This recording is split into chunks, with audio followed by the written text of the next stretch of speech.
materi pengajaran pada malam hari ini tentang malaikat Tuhan. Malaikat Tuhan. Ya, baik saya share bahannya.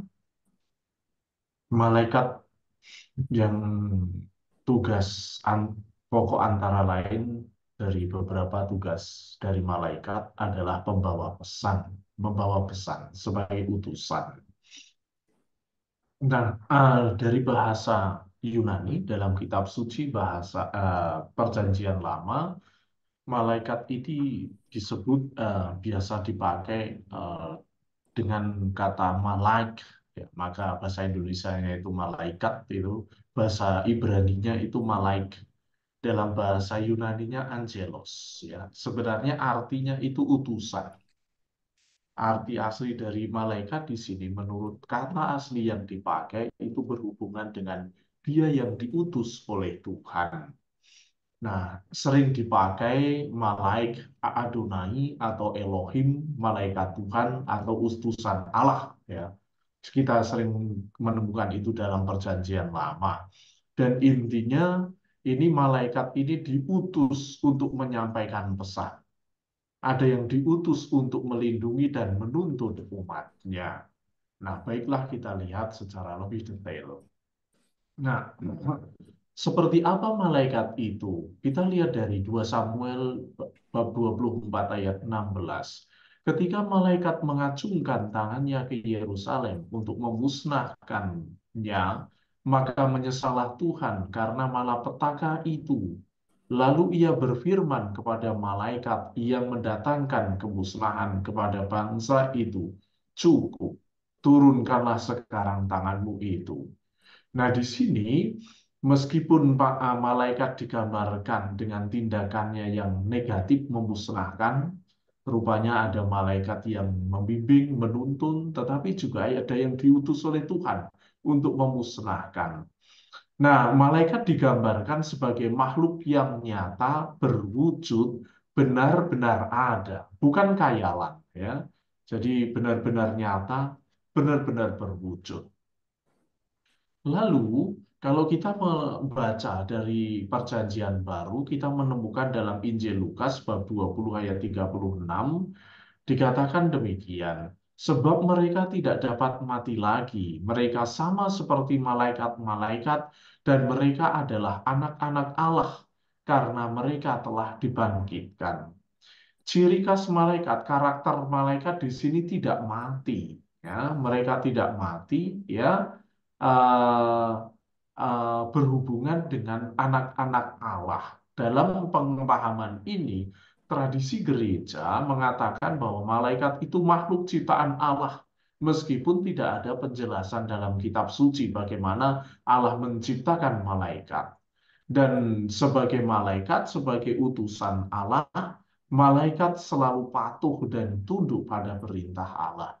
Bahkan apa yang dilakukan oleh malaikat itu merupakan apa yang diminta oleh Tuhan sendiri yang mengutusnya. Ini malaikat. Kita lihat secara khusus dalam Perjanjian Lama, seperti apa malaikat itu, ya. Dalam Perjanjian Lama ditengahkan malaikat Tuhan mempunyai tugas khusus untuk membantu dan membimbing umat Israel sebagai umat Allah atau individu-individu tertentu dalam diri orang Israel. Contohnya dari Keluaran 14 ayat 19.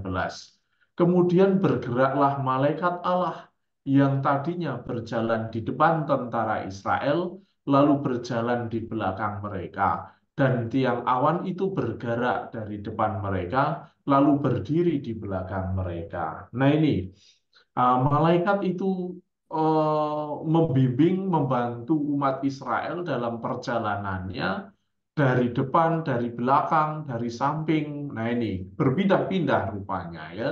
Dan yang terpenting di sini ide bahwa malaikat itu membimbing umatnya. Ada orang-orang tertentu, orang beriman yang juga dibimbing oleh Allah. Sebagaimana dalam 1 Raja bab 19 ayat 7. Tetapi malaikat Tuhan datang untuk kedua kalinya dan menyentuh dia serta berkata, "Bangunlah, makanlah. Ini kisah tentang Elisa ya, Nabi Elisa disentuh oleh malaikat. Nah, ini secara pribadi, pengalaman pribadi. Jadi malaikat membimbing jemaat umat secara kelompok juga pribadi-pribadi. Nah, malaikat yang digambarkan dalam perjanjian lama bukan hanya seorang utusan saja, tetapi juga menjadi instrumen perjanjian atau personifikasi bantuan ilahi yang berbalik melawan Israel hanya dalam keadaan yang luar biasa, ya. Ini contohnya di sini, ya. Ini dan berkatalah Daud kepada Tuhan ketika dilihatnya malaikat yang tengah memusnahkan bangsa itu, demikian sesungguhnya aku telah berdosa dan aku telah membuat kesalahan, tetapi domba-domba ini akan apakah yang dilakukan mereka? Biarlah kiranya tanganmu menimpa aku dan kaum keluargaku. Nah, di sini digambarkan malaikat itu menjadi instrumen Tuhan, ya, dalam rangka memusnahkan bangsa yang tidak dikehendaki oleh Allah sendiri. Nah, jadi peran malaikat itu ternyata juga negatif dan positif. Positifnya membimbing, menuntun orang beriman, tapi juga di sini memusnahkan. Lalu yang ketiga, selanjutnya, kadangkala malaikat digambarkan begitu dekat dengan Allah sehingga hampir tidak bisa dibedakan apakah itu malaikat atau Allah. Contohnya dalam Kejadian bab 16 ayat 7 sampai 8. Lalu malaikat Tuhan menjumpainya dekat suatu mata air di padang gurun, yakni dekat mata air di jalan ke Sur. Katanya, Hagar, hambamu Sarai, dari manakah datangmu dan kemanakah pergimu? Jawabnya, aku lari meninggalkan Sarai nyonyaku. Dalam hal ini malaikat itu seperti manusia yang bisa berkomunikasi, ya, berkomunikasi dengan manusia, benar-benar di situ mewujud nyata, ya, berdialog dengan manusia. Lalu juga secara khusus di sini dalam Keluaran bab 3 ayat 2, kisah Musa ketika Musa melihat semak duri, dikatakan lalu malaikat Tuhan menampakkan diri kepadanya, di dalamnya lah api yang keluar dari semak duri. Lalu ia melihat dan tampaklah semak duri itu menyala tetapi tidak dimakan api. Dan kalau kita membaca seterusnya, maka akan ada suara di situ yang mengatakan, "Aku adalah Aku," yaitu suara Tuhan. Dalam hal ini, malaikat dengan Allah hampir tidak bisa dibedakan antara bahwa itu malaikat yang menampakkan atau Tuhan yang menampakkan. Nah, istilah utusan, malaikat sebagai utusan Allah, semestinya tidak boleh ditafsirkan terlalu sempit bahwa pokoknya melaksanakan tugas dari Allah. Karena para malaikat itu dalam ketika diutus oleh Tuhan, itu melaksanakan berbagai tugas. Nah, tugasnya contohnya dalam perjanjian lama itu mengatakan atau mengumumkan kelahiran Ismail, ke Ishak maksudnya, ya. Ya, Ismail, terus kemudian Ishak, ya, Simpson, ya, lalu memberi kepastian kepada Yakub dalam perjalanannya. Nah, ini kan tugas malaikat, ya. Tugasnya itu memberitahu maupun juga menunjukkan jalan. Dan juga malaikat memberi tugas ilahi kepada Musa saat itu yang diutus oleh Tuhan untuk apa? Memimpin bangsa Israel keluar dari Mesir. Juga Gideon, seorang hakim-hakim yang memimpin bangsa Israel. Nah, di sana ditugasi, siapa yang menugasi mereka ini adalah malaikat, memberikan tugas. Juga malaikat menyampaikan firman Allah kepada para nabi, itu kepada Nabi Elia dalam 2 Raja, lalu 1 Raja disebut abdi Allah, ya. Yeremia juga, ya. Itu firman Tuhan datang kepadanya, kepada mereka lewat malaikat. Ini malaikat menyampaikan firman. Nah, pada saat-saat yang penting, malaikat itu turun tangan untuk mengubah atau membimbing tindakan seseorang. Contohnya Hagar dalam perjalanannya, Abraham juga ada Bileam dalam bilangan, dan juga bangsa Israel sendiri. Ya, ini eh, ketika seseorang ataupun bangsa pilihannya ada dalam situasi yang tidak mengenakan, malaikat turun tangan untuk membimbing mereka. Itu bisa kita lihat dalam Abraham, itu kalau kita secara lebih mendetail. Nah, selanjutnya malaikat dapat menjadi agen perlindungan bagi individu atau bangsa secara keseluruhan. Ketika Allah hendak melindungi umatnya, ia mengutus malaikatnya. Seperti tadi saya kutip, di mana ketika bangsa Israel berjalan, malaikat itu ada di depan, di belakang, di samping. Nah ini, baik itu secara bersama kelompok bangsa Israel maupun pribadi. Para malaikat juga menjadi alat penghukuman Tuhan. Ya. Tuhan menghukum umatnya lewat malaikat. Nah ini, yang uh, melemparkan api, ataupun tadi dalam 1 Samuel hendak menghukum kota Yerusalem. Kalau kita membaca kitab Ayub, di sana juga ditemukan malaikat. Ayub ini dicobai oleh iblis, ya. Dalam kitab itu disinggung tentang malaikat, di mana para malaikat itu dikatakan menyaksikan penciptaan dan membantu orang pada saat orang itu membutuhkan. Itu malaikat. Nanti akan ada ide malaikat pelindung di sini, ya, membantu orang untuk mengarahkan, untuk berjalan. Lalu dalam kitab Yeskiel kita dapat menemukan para malaikat itu semacam seperti penafsir. Penafsir apa? Penafsir dari sabda Allah, firman Allah, membantu jemaat untuk memahami kehendak Allah sebagaimana yang difirmankan oleh Tuhan. Nah, dalam kitab Daniel itu, ketika kitab ini menggambarkan kekuatan surgawi yang berasal dari surga, menyebut Mikael, ya, yang merujuk pada pemimpin malaikat yang dipercayai oleh bangsa Israel. Ada berjuta-juta malaikat dikatakan mengelilingi takhta Allah, dan mereka digambarkan dalam wujud manusia. Gambaran malaikat itu dalam wujud manusia, tidak mempunyai sayap, ya. Biasanya kita itu, gambaran kita itu malaikat mempunyai sayap. Di sini tidak, ya. Digambarkan seperti manusia tetapi tidak mempunyai sayap. Nah, itu dalam perjanjian lama. Nah, secara umum. Nah, sekarang dalam perjanjian baru.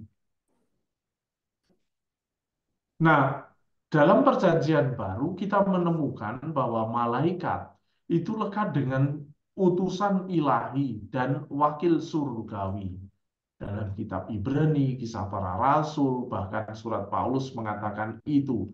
Para malaikat, kalau dalam perjanjian lama itu menampakkan diri kepada Abraham, ya, disebut dalam surat Ibrani itu juga menampakkan diri kepada Musa dan menjadi perantara hukum, dalam arti hukum-hukum Allah diberikan kepada manusia supaya manusia paham akan hukum Allah ini, ya. Malaikat berperan di sana membantu manusia untuk memahami hukum-hukum Allah. Nah, Allah hadir secara langsung di dalam diri Yesus. Nah, bagaimana relasi Yesus dengan para malaikat? Yesus berbeda dengan malaikat, ya. Para malaikat itu menemani Yesus, melayani Yesus, bahkan terutama pada saat-saat penting dalam kehidupan dan pelayanannya. Dalam peristiwa kelahiran Yesus, itu kan sebelum Yesus lahir, malaikat Gabriel menampakkan diri bertemu dengan Maria di situ kan, peran malaikat dalam kelahiran Yesus. Ketika Yesus dicobai, ya, di padang gurun pada saat itu, malaikat melayani Yesus, ya. Dalam peristiwa sengsara dan kebangkitannya juga, malaikat hadir di situ. Jadi dalam seluruh hidup Yesus yang hidup yang penting, peristiwa-peristiwa penting, malaikat hadir. Para malaikat tidak mempunyai peran independen dalam arti bahwa malaikat itu melakukan apapun sesuai dengan kehendaknya. Tidak. Para malaikat itu selalu melakukan apa yang dikehendaki oleh Tuhan. Dan mereka juga tidak mempunyai kepentingan demi kepentingan mereka sendiri. Artinya apa? Ketika melakukan sesuatu sebagai utusan, para malaikat murni melakukan perintah Tuhan, tidak untuk kepentingan sendiri. Dan di dalam Injil Lukas dan juga Tesalonika, di sini disinggung bahwa para malaikat akan datang bersama Kristus ketika ia kembali sebagai hakim. Nah, itu para malaikat datang ketika Yesus datang kedua kalinya diiringi oleh para malaikat. Nah, itu dalam 1 Tesalonika bab 4 itu juga dikatakan.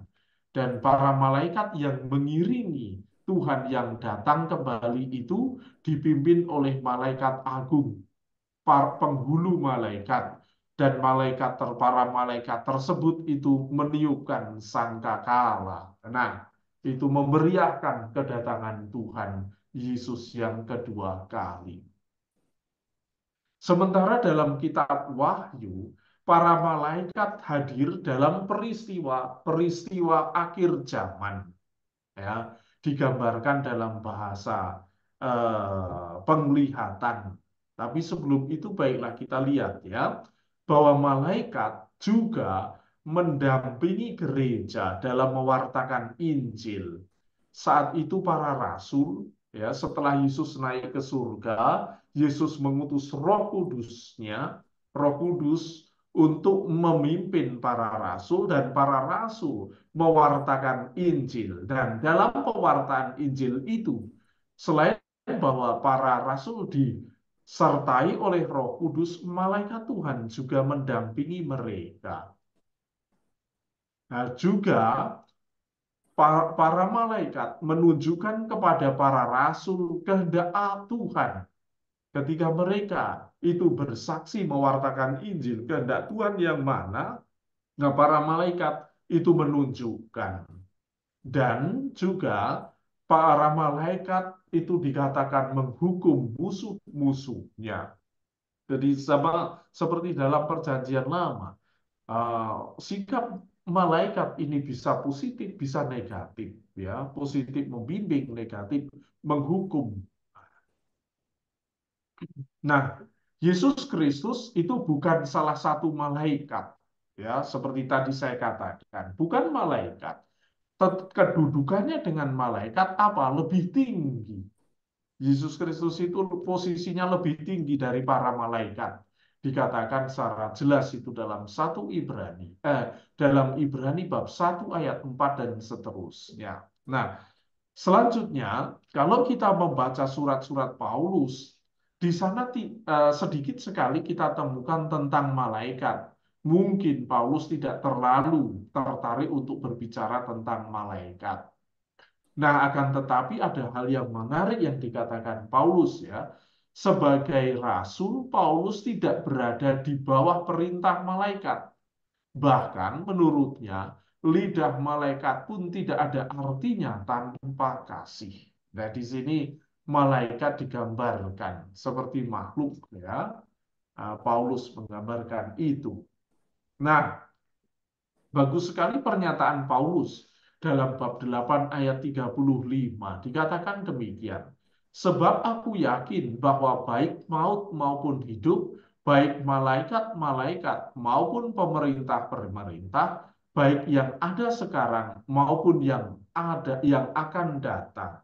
Nah, dalam hal ini ya, ketika para malaikat terpisah dari Allah ya, mereka diperhitungkan di antara kekuatan musuh yang mengancam kita, mengancam gereja, yaitu sebagai malaikat yang mungkin menjadi setan. Nah ini, Paulus berbicara tentang malaikat, malaikat yang terpisah dari Allah. Ada di sini malaikat yang terpisah dari Allah.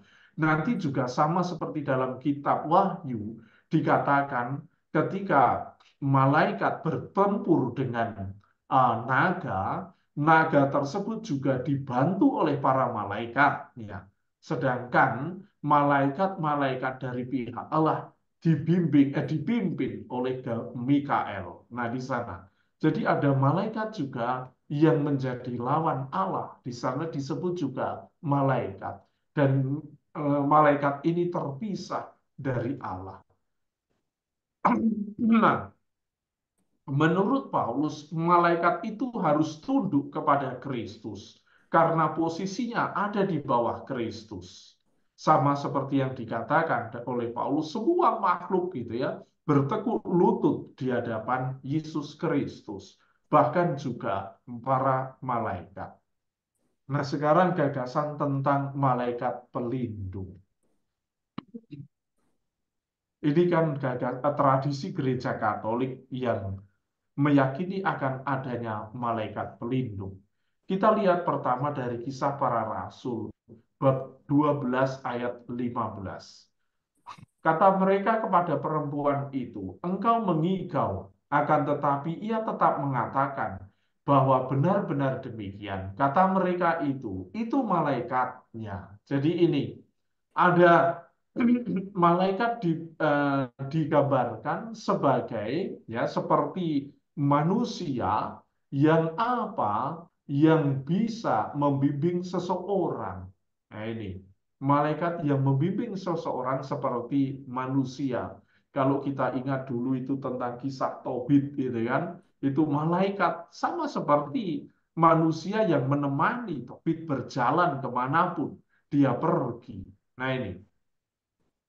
Lalu juga dalam Matius bab 18 ayat 10 dikatakan, Yesus mengatakan, ingatlah jangan menganggap rendah seorang dari anak-anak kecil ini, karena aku berkata kepadamu, ada malaikat mereka di surga yang selalu memandang wajah Bapakku yang di surga. Nah, ini anak-anak kecil ya, anak-anak kecil yang memiliki malaikatnya sendiri-sendiri ya. Jadi semacam seperti ini, ide malaikat pelindung. Nah, para malaikat mengingatkan bahwa anak-anak kecil itu penting bagi Tuhan dan seharusnya juga penting bagi kita. Dan Yesus di sini menegaskan mereka mempunyai malaikat. Ya. Kalau berarti apa? Dihubungkan dengan malaikat itu adalah dia yang membimbing, menuntun, bahkan melindungi. Nah, ada juga malaikat disebut dalam ranah etis, ya, ramah kehidupan sehari-hari. Dalam 1 Korintus bab 11 ayat 10 dikatakan, sebab itu perempuan harus memakai tanda wibawa di kepalanya dan karena para malaikat, oleh karena para malaikat. Jadi Pak, malaikat menjadi alasan mengapa para perempuan harus ya menutupi kepalanya. Ya, itu kan berpakaian secara sopan maksudnya ya. Tidak dijelaskan oleh karena malaikat yang para malaikat yang mana di sini ya, tetapi kehadiran malaikat yang membimbing orang beriman ya itu uh, diwujudkan oleh orang beriman itu salah satunya di situ dengan tanda wibawa di kepala. Nah, lalu dalam kitab Wahyu bab 1 ayat 20 dikatakan, dan rahasia ketujuh bintang yang telah kau lihat pada tangan kananku dan ketujuh kaki dian emas itu. Ketujuh bintang itu ialah malaikat ketujuh jemaat dan ketujuh kaki dian itu ialah ketujuh jemaat. Jadi kitab Wahyu itu kan ditulis untuk 7 jemaat. Nah, masing-masing jemaat itu mempunyai malaikatnya sendiri-sendiri yang uh, yang terwujud seperti bintang. Nah, itu. Ketujuh bintang itu ialah malaikat. Nah, itu kan di sini gambaran malaikat bahkan seperti bintang. Itu tidak seperti manusia, apalagi yang mempunyai sayap. Tidak, ya. Di sini dalam bahasa tertentu kitab Wahyu menggunakan kata bintang. Jadi dalam hal ini apa? Dalam konteks kitab Wahyu, malaikat adalah yang menerangi dan yang juga menjadi pedoman penuntun kemana jemaat akan mengarah. Kalau kita bandingkan dengan setelah Yesus lahir, itu ada tiga majus dari timur mencari Yesus. Dibimbing oleh apa itu? Oleh bintang. Ya, di sini. Di sini ketujuh malaikat, ya, itu tujuh bintang, itu tujuh malaikat itu mengarah kepada apa? Mengarah kepada malaikat yang membimbing jemaat. Juga dalam kitab Wahyu bab 7 ayat 11 dikatakan, dan semua malaikat berdiri mengelilingi takhta dan tua-tua dan keempat makhluk itu. Mereka tersungkur di hadapan takhta itu dan menyembah Allah. Nah ini, semua malaikat berdiri mengelilingi takhta dan tua-tua. Ya, ini menjadi bahasa penglihatan dari kitab Wahyu di mana tua-tua itu menunjuk pada apa? Menunjuk pada para pemimpin gereja pada saat itu kemungkinan, ya. Jadi kitab Wahyu ditulis menggambarkan jemaat perdana saat itu yang dipimpin oleh para tua-tua. Kalau yang dalam bahasa Yunaninya itu presbiteros, ya. Ini dikatakan di sana semua malaikat berdiri mengelilingi tahta. Apa itu? Tahta bukan berarti bahwa pemimpin gereja mempunyai tahta, tetapi mempunyai semacam peranan kedudukan, ya. Dan tua-tua ini para pemimpin gereja saat itu, ya. Dalam hal ini malaikat mengelilingi, membimbing, menuntun para pemimpin jemaat pada saat itu. Sehingga apa? Orang-orang yang dipimpin oleh para tua-tua ini, jemaat yang dipimpin oleh para tua-tua ini, kemudian mereka jemaat itu bersungkur di hadapan tata itu dan menyembah Allah. Artinya apa? Semuanya jemaat itu menyembah Allah. Karena apa? Karena perang tua-tua yang dikelilingi oleh para malaikat. Juga dalam kitab Wahyu bab 8 ayat 2, ya. Lalu aku melihat ketujuh malaikat yang berdiri di hadapan Allah dan kepada mereka diberikan tujuh sangkakala. Kalau tujuh malaikat tadi digambarkan dengan bintang, ya, yang membimbing menuntun jemaat, di sini tujuh malaikat, ya, karena ada tujuh jemaat, itu mereka itu diberi sangkakala. Sangkakala itu apa? Seperti trompet yang biasanya dihubungkan dengan surat-surat Paulus dan juga Injil. Ketika Tuhan Yesus akan datang, para malaikat membunyikan sangkakala. Ini. Nah, sekarang persoalan tentang malaikat agung. Malaikat agung ada tiga, Mikael, Gabriel, dan Rafael, ya. Yang pertama Mikael. Saya hanya menunjukkan data-data dari kitab suci. Dari surat Yudas bab 1 ayat 9 dikatakan, tetapi penghulu malaikat, yaitu Mikael, ketika dalam suatu perselisihan bertengkar dengan iblis mengenai mayat Musa, tidak berani menghakimi iblis itu dengan kata-kata hujatan, tetapi berkata, kiranya Tuhan menghardi engkau. Ini, Mikael itu penghulu malaikat. Apa itu penghulu?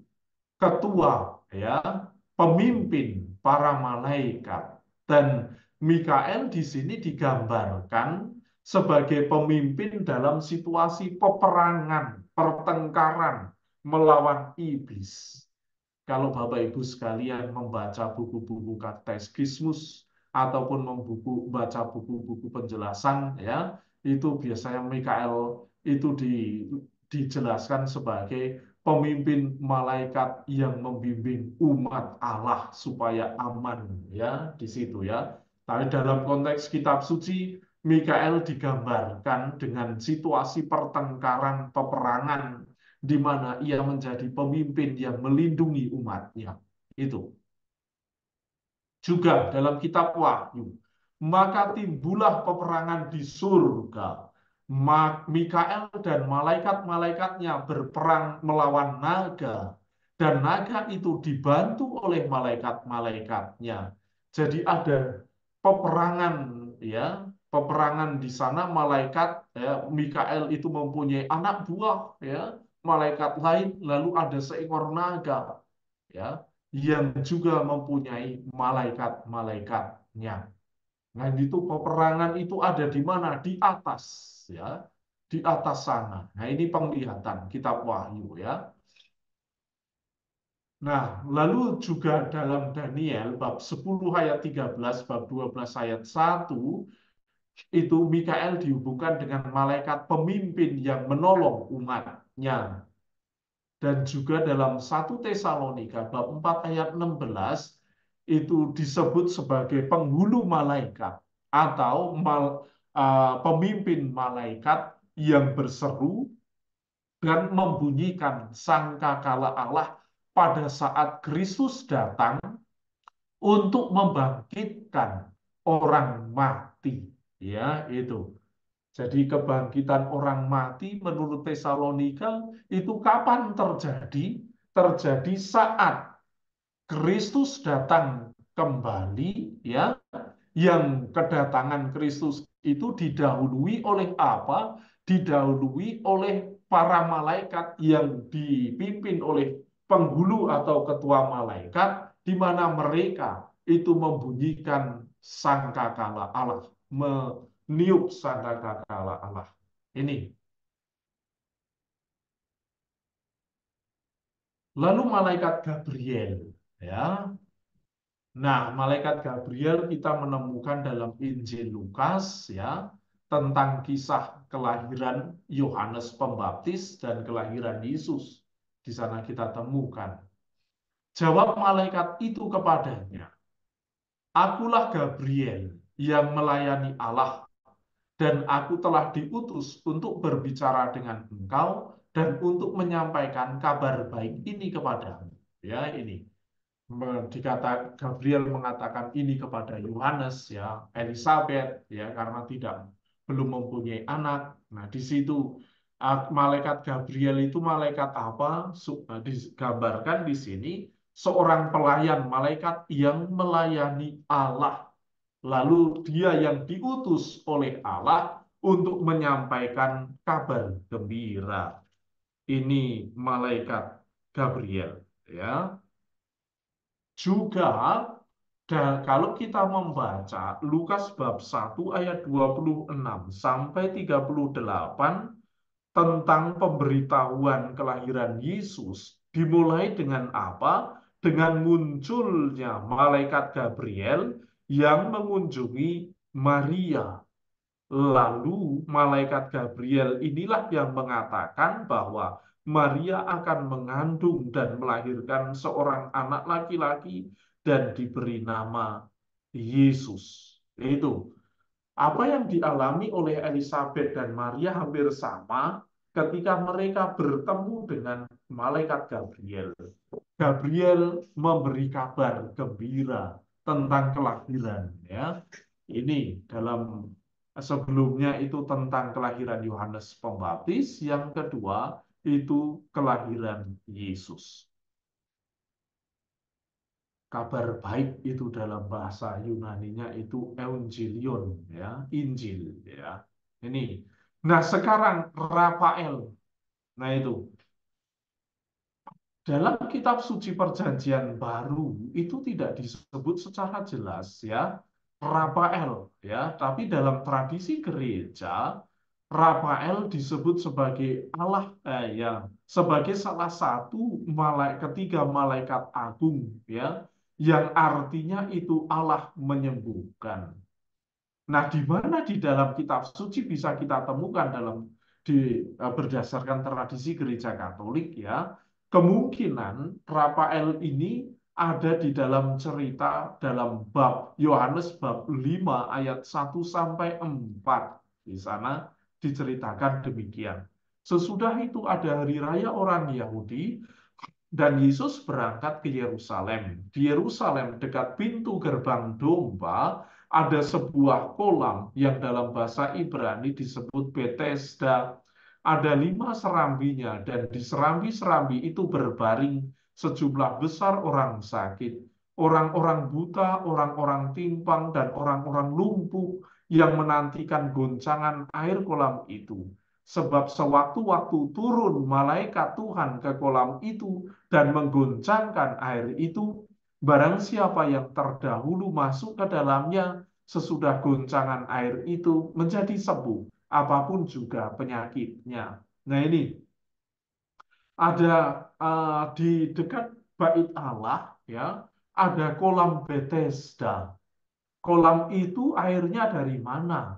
Dalam tradisi kolam itu mengalir dari bait Allah ya ini. Dan biasanya orang-orang sakit di situ dibaringkan di sekitar kolam itu. Mereka mempunyai kepercayaan bila air itu mengenai orang sakit, maka orang sakit itu akan sembuh. Lalu siapa yang mengguncangkan air itu? Dikatakan malaikat Tuhan. Nah ini bisa dihubungkan dengan Rafael, di mana kata Rafael itu adalah Allah menyembuhkan. Jadi ini Allah yang bekerja.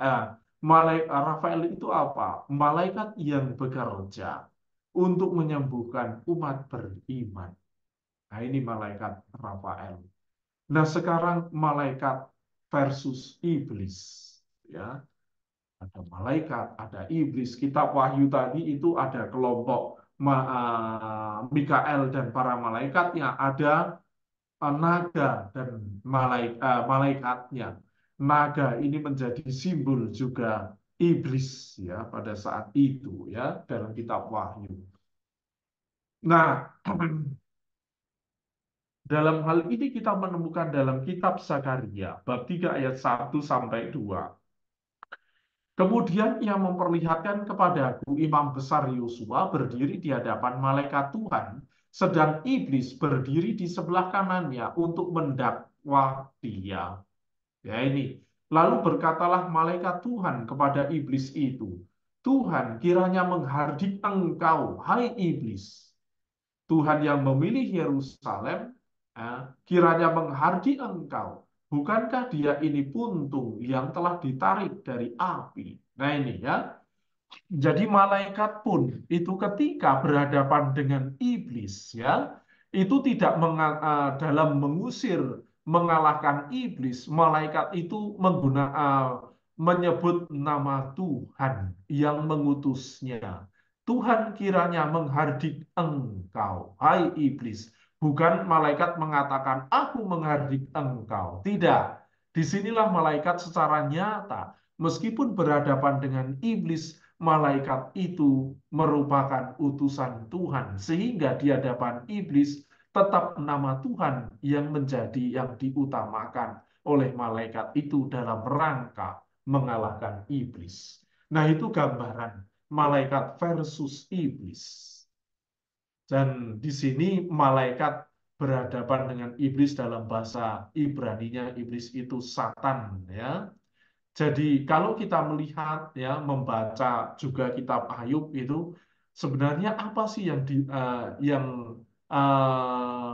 yang ditolak oleh Tuhan dalam diri iblis terutama adalah pandangan iblis. Kehendak iblis, pandangan-pandangannya itu ya, itu ditolak. Lalu kemudian dengan adanya malaikat ya, iblis atau setan itu menjadi sosok yang jahat karena apa? Karena berseberangan dengan keinginan Tuhan, iblis itu. Nah, ini. Nah, Bapak Ibu sekalian, demikianlah ya sekilas tentang malaikat menurut kitab suci ya, saya batasi dari kitab suci ya.